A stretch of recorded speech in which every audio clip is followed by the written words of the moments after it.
നമസ്കാരം, എല്ലാവർക്കും ചാനലിലോട്ട് സ്വാഗതം. നമ്മളിന്ന് ബാക്കി വരുന്ന ചോറ് കൊണ്ട് നല്ല സോഫ്റ്റ് സ്പോഞ്ചായിട്ടുള്ള ഒരു കേക്കാണ് തയ്യാറാക്കുന്നത്. അതെങ്ങനെയാണെന്ന് നമുക്ക് നോക്കാം. അപ്പം നമുക്ക് ബാക്കി വരുന്ന ചോറ് കൊണ്ടുള്ള കേക്ക് തയ്യാറാക്കാം. അതിനായിട്ട് നിങ്ങൾക്ക് ഏത് റൈസ് വേണോ നിങ്ങൾക്ക് ഇഷ്ടം ആ റൈസ് നിങ്ങൾക്ക് എടുക്കാവുന്നതാണ്. അപ്പം ഞാൻ 1 കപ്പ് ചോറ് എടുത്തിട്ടുണ്ട്. ഇനി നമുക്കിതിലോട്ട് ഒരു 4 ടേബിൾ സ്പൂൺ അരിപ്പൊടി ഞാൻ മെഷർ ചെയ്ത് വെച്ചിട്ടുള്ളതാണ്, അതിന് ചേർത്ത് കൊടുക്കാം. അതുപോലെ തന്നെ ഒരു 4 ടീസ്പൂൺ റവ, അതുപോലെ തന്നെ ഒരു 2 ടേബിൾ സ്പൂൺ പാൽപ്പൊടി, കുറച്ച് ഏലക്ക പൊടിച്ചത്. ഇതിലോട്ട് നിങ്ങൾക്ക് വേണമെങ്കിൽ നമ്മളെ ഡ്രൈ ഫ്രൂട്ട്സ് ഇല്ലേ, എന്തെങ്കിലും ടൈപ്പ്, നിങ്ങൾ ബദാമോ പിസ്ത കാഷ്യൂ ഏതാണോ അത് നിങ്ങൾക്ക് ഇഷ്ടമുണ്ടെങ്കിൽ ഇതിലൂടെ ചേർത്തിട്ട് വേണം ഒന്ന് മിക്സിയിലിട്ട് അടിച്ചെടുക്കാനായിട്ട്. അപ്പം നിങ്ങൾ ഡ്രൈ ഫ്രൂട്ട്സ് എന്തെങ്കിലും ചേർക്കണമെങ്കിൽ ഇതിനോടൊപ്പം തന്നെ ചേർത്ത് അരച്ചെടുക്കണം. ഇല്ല എങ്കിൽ നമ്മൾ ടൂട്ടി ഫ്രൂട്ടി അങ്ങനെ ഏതെങ്കിലും ടൈപ്പ് ആണെങ്കിൽ നമ്മൾ ഈ കേക്കിൻ്റെ ഇതെല്ലാം ഒന്ന് തയ്യാറാക്കിയതിന് ശേഷം അതിലോട്ട് ആഡ് ചെയ്ത് കൊടുത്താൽ മതി. പഞ്ചസാര നിങ്ങൾക്ക് എത്ര വേണോ അതിനനുസരിച്ച് ചേർത്തോളൂ. ഇതിൽ ഒരുപാട് പഞ്ചസാരയൊന്നും ആവശ്യമില്ല, കാരണം ഒരുപാട് മധുരത്തിൻ്റെതും കാര്യമില്ല. അതുകൊണ്ട് ഞാനൊരു 2 ടേബിൾ സ്പൂൺ പഞ്ചസാര ഞാൻ ഇതിലോട്ട് ഇട്ടിട്ടുള്ളേ. ഇനി നമ്മൾ നേരത്തെ മിക്സ് ചെയ്ത് വെച്ച തയ്യാറാക്കി വെച്ച ഐറ്റംസ് എല്ലാം കൂടെ നമുക്ക് ഈ മിക്സിയിലകത്തോട്ട് ഇട്ട് കൊടുക്കാമേ. ഇതിലോട്ട് നമുക്ക് ഇളം ചൂട് പാല്, അപ്പം ഞാൻ ഒരു 2 കപ്പ് ഇളം ചൂട് പാല് മെഷർ ചെയ്തെടുത്തിട്ടുണ്ട്. അത് ഞാൻ അരക്കപ്പ് വീതമാണ് ഞാനിപ്പോൾ ഒഴിച്ചിട്ടിരിക്കുന്നത്. നമുക്ക് എത്ര വേണോ അതിനനുസരിച്ച് നമുക്ക് ഒഴിച്ച് കൊടുക്കാം. ഫസ്റ്റ് നമുക്ക് കുറച്ച് ഒഴിച്ചിട്ട് ഇതിൻ്റെ മിക്സിയിലിട്ട് നന്നായിട്ടൊന്ന് അടിച്ചെടുക്കാം. അടിച്ചെടുത്തിട്ട് നമ്മൾ ആ കേക്കിൻ്റെ ആ ഒരു കൺസിസ്റ്റൻസിയിലെ ആ ഒരു പരുവത്തിന് ഇത് നമുക്ക് കിട്ടണം. അപ്പം നിങ്ങൾക്ക് എത്ര പാലൊഴിക്കണോ അതിനനുസരിച്ച് ഒഴിച്ച് കൊടുത്തോളൂ. പക്ഷേ കേക്കിൻ്റെ ബാറ്ററിൻ്റെയൊക്കെ ആ ഒരു പരുവത്തിന് വേണം ഇത് കിട്ടാനായിട്ട്. അപ്പോഴും നമ്മൾ അടിച്ചെടുത്ത ഈ കൂട്ടിന് നമുക്കിതിലോട്ട് ഒഴിച്ചു കൊടുക്കാം. അപ്പോഴത്തെ അടിച്ചെടുത്ത് വെച്ചിട്ടുണ്ട്, ഇതാ കണ്ടല്ലോ, ഇതാണ് മാവിൻ്റെ ഒരു പരുവം. ഓക്കെ, ഒരുപാട് ലൂസ് ആവാനും പാടില്ല, ഒരുപാട് കട്ടിയും പാടില്ല, ഒരു മീഡിയം പരുവത്തിൽ വേണം കിട്ടാനായിട്ട്. ഇനി നമുക്കിതൊരു 10 മിനിറ്റ് അടച്ച് വെച്ചേക്കാമേ. ഒരു 10 മിനിറ്റ് കഴിഞ്ഞിട്ടുണ്ട്. ഇനി നമുക്കിതിലോട്ട് കുറച്ച് കാര്യങ്ങളും കൂടെ ചേർക്കാനുണ്ട്. ട്യൂട്ടി ഫ്രൂട്ടിയെ, അപ്പം നിങ്ങൾക്ക് ഇത് കയ്യിലുണ്ടെങ്കിൽ ഇത് ചേർത്ത് കൊടുത്താൽ മതിയേ. എന്നിട്ട് നന്നായിട്ടൊന്ന് മിക്സ് ചെയ്ത് കൊടുക്കാം നമുക്ക്. ഇനി നമ്മൾ ഇതിലോട്ട് ഈനോയാണ് ചേർക്കുന്നത്.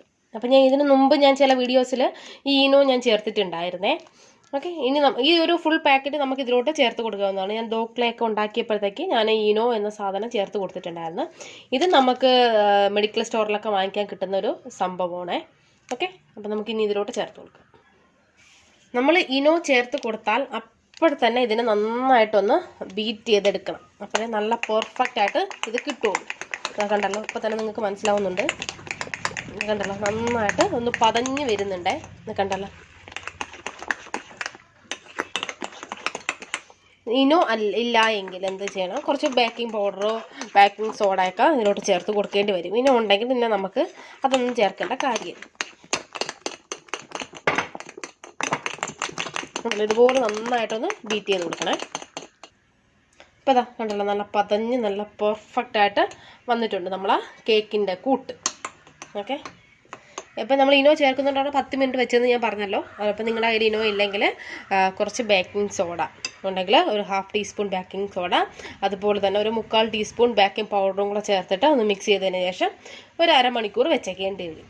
ഓക്കെ, ഇപ്പം ഞാനിവിടെ എടുത്തിട്ടുള്ളത് ഓറഞ്ച് ഫ്ലേവറിലുള്ള ഇനോയാണ്. അപ്പം പ്രത്യേകിച്ച് ഫ്ലേവറുകളൊന്നും നിങ്ങൾക്ക് വേണ്ട എങ്കിൽ ഫ്ലേവറൊന്നും ഇല്ലാത്ത ഇനോ തന്നെ നമുക്ക് മെഡിക്കൽ സ്റ്റോറിലൊക്കെ കിട്ടുന്നതാണ്. നമ്മളിത് ചേർത്ത് കൊടുക്കുന്നതെന്ന് വെച്ചാൽ നല്ല സോഫ്റ്റ്, നല്ല സ്പോഞ്ചി ആയിട്ട് നമ്മളെ കേക്ക് കിട്ടാനായിട്ടാണ് നമ്മൾ ഇനോ ചേർത്ത് കൊടുത്തത്. ഇനോ ആണെങ്കിലും ബേക്കിംഗ് സോഡ ആണെങ്കിലും ബേക്കിംഗ് പൗഡർ ആണെങ്കിലും നമ്മൾ ചേർത്ത് കൊടുക്കുന്നത് കേക്ക് നല്ല സോഫ്റ്റ് ആയിട്ട് കിട്ടാനാണ്. അപ്പം നിങ്ങൾക്ക് ഇതിനോടൊന്നും താല്പര്യം ഇല്ല എങ്കിൽ അടിച്ച് നമ്മൾ 10 മിനിറ്റ് റെസ്റ്റ് ചെയ്യാനായിട്ട് വെച്ചില്ലേ, അതുപോലെ ഒരു 10 മിനിറ്റ് വെച്ചതിന് ശേഷം നിങ്ങൾക്ക് ആവിയിൽ വെച്ച് വേവിച്ചെടുക്കാവുന്നതാണ്. ഇഡ്ഡലി തട്ടിൽ വെച്ചാണെങ്കിൽ അങ്ങനെ, അല്ലെങ്കിൽ എന്തെങ്കിലും ഗ്ലാസ്സോ കപ്പോ അല്ലെങ്കിൽ കേക്കിൻ്റെ മോൾഡോ ഏതിലാണോ നിങ്ങൾക്ക് ഇഷ്ടം അതിൽ വെച്ച് നിങ്ങൾക്കിത് സ്റ്റീം ചെയ്തെടുക്കാവുന്നതാണ്. ഞാനിവിടെ ഇതേപോലെ പേപ്പർ ഗ്ലാസ് എടുത്തിട്ടുണ്ട്, അതിലാണ് ഞാൻ കേക്ക് തയ്യാറാക്കുന്നത്. നമുക്ക് ഈ പേപ്പർ ഗ്ലാസ്സിൻ്റെ അകത്ത് കുറച്ച് നെയ്യോ ബട്ടറോ എന്താണോ കയ്യിലുള്ളത് അതൊന്ന് ജസ്റ്റ് ഒന്ന് ഗ്രീസ് ചെയ്ത് കൊടുക്കാം. അപ്പോൾ ഞാനത് സ്റ്റീമറിനകത്ത് ഇതിനകത്ത് നെയ്യെല്ലാം പുരട്ടിയതിന് ശേഷം എടുത്ത് വെച്ചിട്ടുണ്ട്. അതിന് നമുക്ക് കുറച്ച് കുറച്ച് കൂട്ടായിട്ട് ഇതിലോട്ട് ഒഴിച്ചു കൊടുക്കാം. അപ്പോൾ നമ്മൾ ഒരുപാട് നിറച്ച് അങ്ങ് എടുക്കേണ്ട ആവശ്യമൊന്നുമില്ല, പകുതിക്ക് എടുത്താൽ മതിയേ ഇതിൻ്റെ കൂട്ട്.